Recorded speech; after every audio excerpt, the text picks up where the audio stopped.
고생코아 안녕하세요. 한국인이 참 좋아하는 코인이죠. 누구나 한 번쯤은 사서 물려봤을 법한 그 코인, 별명도 너무나 많아요. 오늘은 리플, XRP에 대한 이야기입니다. 리플과 재판에 대한 내용까지 한번 체크를 해봐 봅시다. 구독, 좋아요, 알림 설정 부탁드립니다. 오늘도 소중한 시간 내주신 구독자, 시청자 여러분들 항상 감사하고 사랑합니다. 2004년 라이언 푸거가 처음 발표한 개념을 바탕으로 그리고 P2P 결제 네트워크 구축을 목표로 하는 금융기술 회사인 리플페이가 설립됩니다. 12년 제드 맥케일럼과 크리스 라슨이 본격적으로 프로젝트를 구축하기 시작했으며 이후로 리플랩스로 변경이 되죠. 리플랩스는 엑스커런트, 엑스라피드, 엑스비아로 구성된 기업용 제품군을 리플넷이라는 하나의 통합 클라우드 솔루션으로 제공하는 기업입니다. 여기에 다시 리플넷은 리플레저를 기반으로 구축이 되었으며 리플랩스가 운영하는 경제 및 교환 네트워크입니다. XRP 레저에 대해 추가 설명을 하자면 12년 오픈소스를 개발자들에게 제공하는 분산형 퍼블릭 블록체인입니다. 글로벌 커뮤니티 유지 보수를 하며 개발자인 리플도 커뮤니티 회원으로 활발하게 활동을 합니다. 하지만 리플의 특징상 중앙화되어 있으며 최근 대부분 프로젝트들과 다르게 프로토콜 개발 및 로드맵을 리플 재단에서 결정하며 많은 분들이 리플은 블록체인이 아니냐라는 주장도 많이 하지만 엄연하게 리플은 퍼블릭 블록체인이 맞습니다. 13년 1000억 개의 총 공급량을 정하였고 800억 개는 회사에서 발행하는 것으로 200억 개는 3명의 설립자에게 주어졌습니다. 현재 대략 전체 유통 가능량의 50% 정도가 유통되고 있습니다. 리플은 12년부터 20년까지 약 2억 9,200만 달러를 펀딩했으며 안드로슨 호로이츠, DCG, 판테라 캐피털들이 주요 투자자로 있습니다. 왜 사람들은 리플을 찬양할까요? 리플은 크게 세 가지 특징을 갖고 있습니다. 리플 솔루션, XRPL 합의 알고리즘, XRPL의 사용 용도 정도를 이야기를 할 수 있겠네요. 첫 번째는 리플 솔루션입니다. 리플 넷 솔루션은 엑스라피드, 엑스커런트, 엑스비아, 리플 리퀴데이션 허브로 이루어져 있으며 먼저 엑스라피드는 각국의 화폐 사이를 리플로 연결하여 사용하는 지급 결제 시스템 서비스입니다. 엑스커런트는 은행들 간의 신속한 자금 송금을 즉각적 결제로 가능하게 하는 솔루션이죠. 현재로서는 많은 비교와 언급이 되는 스위프트가 있습니다. 엑스비아는 API 기반 표준화된 인터페이스 기업용 결제 솔루션으로 보면 될 것 같고요.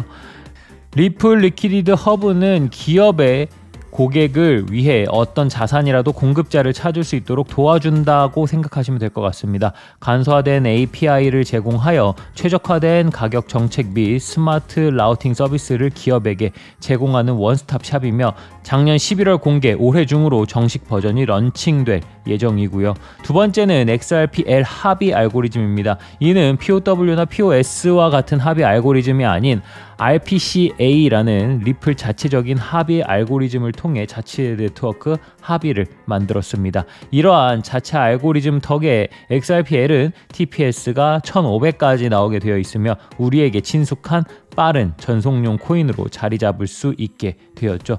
세 번째는 XRPL의 사용 용도를 볼 수 있습니다. 이를 통해 개발자가 소액 결제, 자산 토큰, 온라인 게임, 자산 보관, NFT 및 DeFi 등 프로젝트 및 어플리케이션을 구출할 수 있는 툴로 작동하기도 합니다.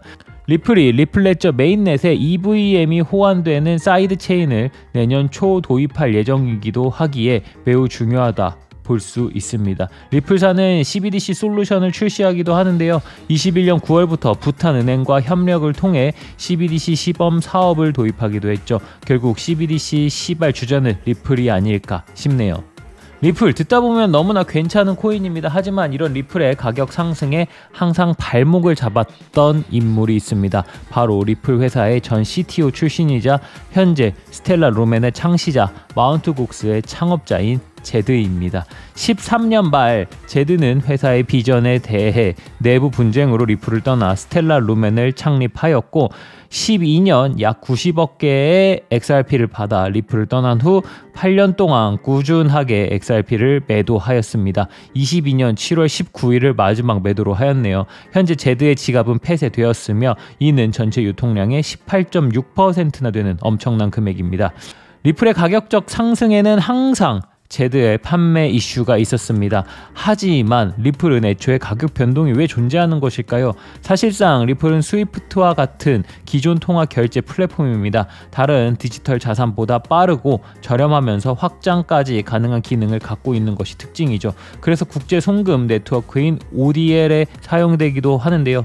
기관들이 이용을 많이 하죠. 정확히 정말 송금을 위한 혹은 리플 네트워크 내에서 P2P 결제 등을 하기 위한 수요라고 보여집니다만 사실 리플 가격 변동에 대해서는 정확하게 이야기하기 힘든 부분이 있어 보이긴 합니다. 리플은 현재 증권형 토큰에 대한 이슈로 미국 증권거래위원회에서 소송이 되어진 상태입니다. 20년 12월 리플이 13억 달러 상당의 XRP 토큰을 증권으로 등록하지 않았다는 것이 핵심이죠. 이게 당시 리플에게는 엄청난 악재였으며 시장 전체에도 단기적인 조정을 주는 재료이기도 했습니다. 그럼 현재까지 진행 상황을 한번 봐볼까요? 소송 제기 이후 지속적으로 SEC는 시간을 끌고 있으며 많은 민심이 리플사에게 가고 있는 상황이긴 합니다. 지난 22년 9월 13일 리플과 SEC가 뉴욕 연방지방법원에 약식 판결을 서로 요청하였으며 9월 19일 약식 판결 서류를 통해 SEC는 리플은 XRP를 판매했고 투자자들은 XRP 가치가 상승할 것이라는 믿음으로 이를 구매했다라는 내용이 있었으며 이에 대해 리플사는 XRP 증권 여부를 판단하는 연방대법원 8의 하위 테스트 기준을 충족하지 않는다라고 주장했습니다. 이에 리플사 대표인 브래드 갈링하우스 등 2명의 경영자가 SEC가 법에 따라 본인들에 대한 주장을 입증하지 못했다고 승소 요청을 하게 됩니다. 9월 29일에 흰만 문서 공개를 통해 법원 판사는 SEC에게 전 SEC 국장이었던 흰만에게 비공개 문서를 리플랩스 측에게 공개하라고 판결을 하였으며 흰만 문서는 소송을 판가름 지을 결정적인 증거 자료가 될 것이라고 보여지고 있습니다. 흰만은 18년 6월 야후 파이낸스 올마켓 썸밋에서 진행을 했던 연설을 통해 비트코인과 이더리움은 증권이 아니다라는 말을 하였고 10월 24일, 11월 21일에는 협의에서 요구된 수정사항을 반영한 공개 서류를 제출하고 수정된 답변을 공개 서류로 제출하기 때문에 중요한 날이라고 볼 수 있습니다. 아직 이 소송 공방에 대해서는 명확하게 정리하기는 어렵다 판단이 됩니다. 현재 실물 XRP를 갖고 리플이 무언가 직접적으로 투자하는 방식이 아니었기 때문에 증권으로 볼 수 없다는 의견으로 리플사의 승소를 예측하는 진영과 투자 목적이 조금이라도 있는 이상 증권으로 볼 수 있는 여지가 있다는